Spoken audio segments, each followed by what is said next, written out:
league, and you want to try to set some guidelines and some policies for your players, for your coaches, for your teams, to be able to utilize social media the way you feel for your league it can best be utilized.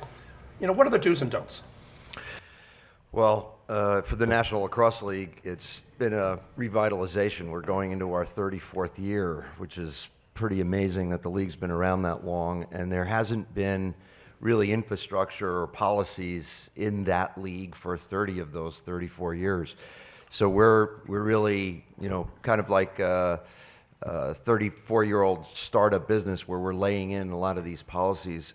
We are innovative, however, and I think there's a lot of best practices from other leagues that we could learn from. We've employed a few things at the National Lacrosse League to get our players more engaged in social media. And so one of the things we did this past September is we held a Players Business Summit.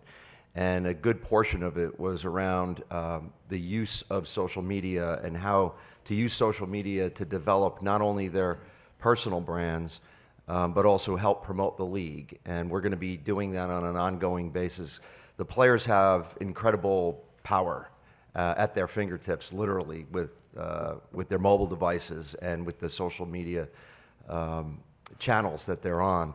And they have a real power to market the league, engage fans, get positive communication out there. And when you talk about, best practices, what is best practice? Best practices is really founded in really good research and communication of that information.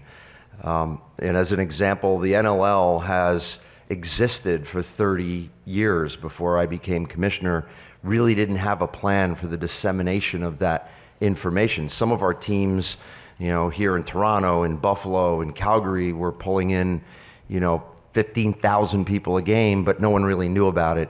And other teams didn't know how to execute on that. So we're using social media to actually communicate more broadly the good things that are going on with some of our best teams. And it's early days, we're employing our players to do that.